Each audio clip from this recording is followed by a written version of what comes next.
Desde la redacción de Punto Uno, nuestro economista, nuestro periodista, nuestro analista, un amigo, Mariano Arancibia. ¿Cómo estás, Mariano? Buen día. ¿Qué tal, Lisandro? Un gusto saludarte a vos y a toda la audiencia, por supuesto, de Punto Uno. Bueno, mi querido, la economía que no entra en el IPC. Ayer estábamos hablando, por ejemplo, de algunas cuestiones con Santiago Polo de Misión Productiva alrededor de el tema de la inversión extranjera directa, la inversión, por ejemplo, en el sistema automotriz, que hoy, esa, creo yo, ustedes lo tendrán que decir ustedes, porque son los que lo leen, lo ven, esa buena entrevista porque aportó mucha información. ¿Qué otras cosas no están entrando en el IPC en la economía nacional? Bueno, en particular me parece menester destacar que uno de los activos del gobierno, me refiero a la inflación, no está entrando en la economía real de los argentinos. La semana que viene, precisamente el martes, el INDEC va a publicar el dato de inflación de junio. Todo indica que va a estar por debajo del 2%. Algunas consultoras hablan de un 1,8, otras de un 1,9, incluso el nuevo vocero presidencial anticipó que el número podría ser justamente como te decía 1,9% en junio, siempre hablando, y seguramente cuando aparezca este dato el gobierno lo va a mostrar como una nueva victoria de su plan económico. Va a decir seguramente que la inflación sigue bajando y que la economía se está ordenando. Ahora bien, vale la pena preguntarse si ese número, que según como lo estiman hasta ahora las consultoras estaría por debajo del 2%, refleja efectivamente lo que pasa en el bolsillo de la gente, porque cualquiera que pague las cuentas de la casa sabe que prácticamente todos los meses aumenta la luz, aumenta el gas, aumenta el agua, el internet, el alquiler y por supuesto también los combustibles. Y cuando uno suma todos esos aumentos, me parece que a todos nos da la sensación de que nos cuesta entender cómo es que el índice oficial marca este número de menos del 2%. Con esto, vale aclarar, no quiero decir que el INDEC invente los números. Lo que sí quiero que quede claro es que, según economistas, según especialistas, que vienen ya cuestionando esta forma de medición, esto no refleja claramente lo que pasa en la vida real. Particularmente porque el índice de precios al consumidor, el famoso IPC, sigue utilizando una canasta de consumo que, como te decía los especialistas, la marcan como que quedó vieja. Básicamente porque la estructura sobre la cual se trabaja este índice proviene de la encuesta nacional de gastos de hogares del año 2004 y 2005.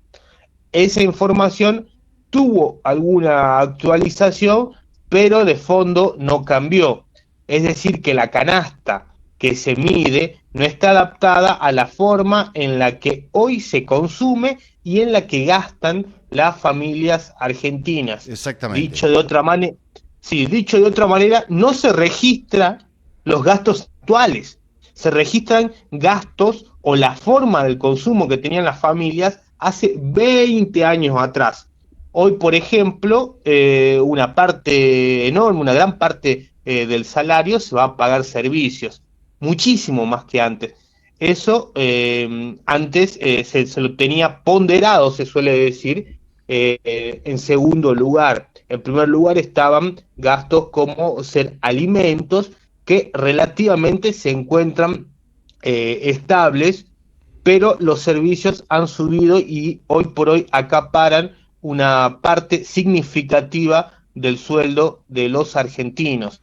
Entonces, mientras el índice sigue calculando la inflación con una fotografía, podríamos decir, antigua o una fotografía vieja, la realidad ha cambiado completamente. Los Exacto. economistas llaman a esto un cambio de precios relativos, que en principio suena complicado, pero es bastante simple. Significa que algunos precios crecieron muchísimo más rápido que otros y eso ha llevado a que, por ejemplo, una familia pueda dejar de comprar determinada ropa o determinada marca de ropa o también determinada marca de alimentos, pero no puede dejar de pagar la luz, no puede dejar de pagar el agua, no puede dejar de pagar el gas, no puede dejar de pagar el colectivo, mucho menos el alquiler, que son gastos inevitables y que cada vez preocupan más a la mayor parte de las familias, porque como te decía, se comen prácticamente una porción muy grande del salario. Sí, yo hago una punta alrededor de eso, como vos bien decís, vos marcaste recién. No es que el INDEC haya acusaciones de que esté tomando mal o forzando los números, Que sino que mienta. la base sobre Sí. la que se construye el indicador de precios al consumidor y el resto de los indicadores que tienen que ver con precios es una base que está desactualizada. Esto lo marcó muy bien en varias de las entrevistas que tuvimos acá la gente del Instituto Argentina Grande, que decía, bueno, a fin del 2023 la canasta de servicios implicaba en un hogar promedio un orden del 5% de los ingresos promedio. Ahora está en 20, más o menos, como vos bien marcaste, hoy es los servicios, el agua, la luz, el gas, en el caso de los que, bueno, sí, el gas Sí. en todos casos, el transporte, todo lo que tiene que ver con las cuestiones básicas y que son irreductibles en la Argentina, que nadie se lo puede sacar de encima, bueno, son el principal componente del gasto. Alrededor de esto, y como por eso no se siente tanto, si se quiere, en el indicador del IPC, el aumento por la canasta, ¿qué marcaba, por ejemplo, el Instituto Argentina Grande al principio de este año para el área metropolitana de Buenos Aires, pero bien puede valer para toda la Argentina, que los servicios públicos 2023 contra diciembre del 2025 habían aumentado un 460%, contra una inflación minorista que en ese momento había aumentado 259%. Esta diferencia de aumentos no lo está recogiendo el IPC. Claro, no lo registra y estamos hablando de aumentos muy por encima del promedio de otros precios, como ser lo de ropa, calzado, incluso también algunos alimentos. Es decir, tal cual lo dijiste recién, justamente aquello que nadie puede dejar de pagar, es decir, los servicios, el alquiler, el transporte, fue lo que más aumentó, mientras que algunos bienes o servicios, mejor dicho, algunos bienes que sí se pueden postergar, por ejemplo, comprarte un pantalón Levi's, comprarte una campera Adidas, crecieron mucho menos. Eso sí modifica completamente el presupuesto familiar y ahí me parece que es importante agregar un concepto que se suele leer en la prensa especializada, que es el llamado sesgo de sustitución. A ver. ¿Qué significa esto? Que cuando aumentan demasiados algunos productos o servicios, la gente cambia sus hábitos. Es decir, si puede sustituir comprar carne vacuna, compra carne de pollo. Si puede sustituir primeras marcas, compra segundas marcas. Y eso también puede suspender actividades recreativas como ir al cine, ir a la cancha, etcétera. Es decir que este índice que se mide actualmente sigue suponiendo que las familias consumen igual que antes, pero actualmente está ocurriendo diametralmente algo opuesto. Una porción muy significativa del salario se va y se come actualmente los servicios. Escúchame, Marian, ¿escuchaste? Vos que sos muy rockero, ¿estás escuchando de fondo el tema que te puse para acompañar tu columna? Escucho muy entrecortado, con un poco de ruido. Ah, bueno, es menester que sea rock de riff, porque te escuché, yo sé que vos sos muy rockero, bien. Como dijiste, es menester, dije, este tema le va a escuchar, le va a gustar, pero es bueno. Es menester que sea rock, claro, por supuesto. La economía que no entra en el IPC, estamos conversando, repasando con Marian Arancibia. ¿Por qué? Porque la semana que viene se viene la publicación del índice de precios al consumidor del mes de junio y el gobierno, si bien no dice el valor que ellos tienen, dice que va a venir a la baja y que probablemente perfore el 2%. ¿En qué otras cosas se está viendo esta cuestión de que la economía no entra en los indicadores que mide el Instituto Nacional de Estadísticas y Censos de la Argentina? Bueno, básicamente este es el concepto que quiero dejar claro. No se está ponderando los servicios en relación al peso que tienen en la canasta actual de los argentinos. Otro dato que no quiero dejar pasar tiene que ver con que ayer el gobierno salió a mostrar que tiene la plata para pagar la deuda este año y el año que viene. Salió a anunciar lo que se llama el programa financiero, que es la manera en que más o menos un gobierno muestra cuánta plata le falta, cuánta plata tiene, cómo va a cubrir los baches que tiene para afrontar sus compromisos. Y a eso, bueno, como te decía, se llama el programa financiero, que está muy vinculado al número de riesgo país. Hoy por hoy festejaban los acólitos del gobierno que está bordeando los 400 puntos el riesgo país, y según esto, los especialistas indican, más o menos tenemos chances de que nos refinancien la deuda a un nivel razonable y Argentina no termine pagando intereses usuriarios. Actualmente la tasa a nivel internacional se encuentra en un 12% y según se dice, con estos números, con este riesgo país, mejor dicho, estaría rondando la tasa entre un 5 y un 6%, lo cual para el gobierno resulta muy positivo.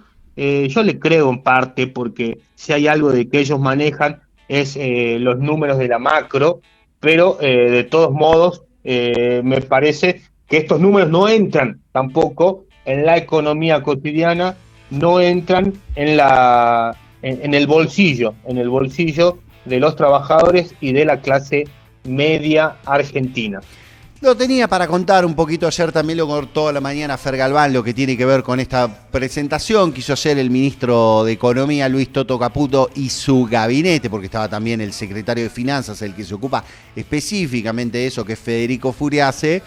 Claro, como vos bien contaste, Marian, 44.000 millones de dólares son lo que hay para pagar entre capital y Sí. quedó en loop el tema, Pulpito.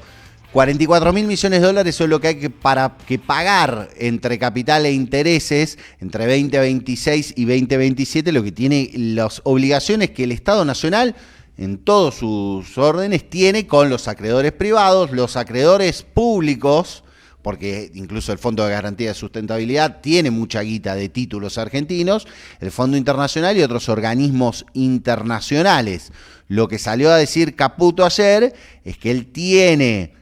que en él considera que tiene sobrecumplido por más de 3.700 millones de dólares la guita que necesita para pagar los vencimientos de este año, que ahora tiene una parada que vamos a tener durante muchos años, 4.500 millones de dólares se pagan el jueves, que tiene que ver con los bonos globales y los bonos AL, que tienen, algunos ya empiezan, si mal no recuerdo, el 2030 ya empieza a pagar capital encima.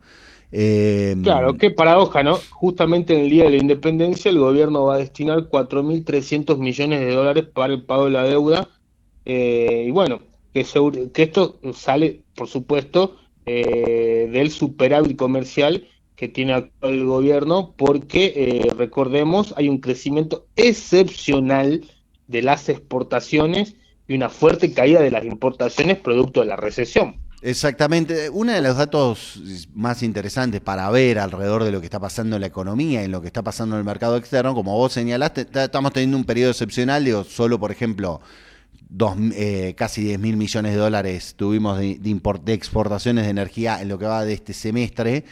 Pero el otro que vos bien marcabas es cómo están cambiando las importaciones, porque Argentina siempre fue un país que habitualmente importaba lo que llaman bienes intermedios para producir cuestiones en la Argentina, claro, herramientas, repuestos, cosas que se metían adentro de nuestro sistema productivo y que se transformaban en bienes a los consumidores. Bueno, en las últimas mediciones bajaron obviamente los bienes intermedios, que ya venía pasando los bienes para producir, pero también me parece que empezaron a bajar los bienes finales.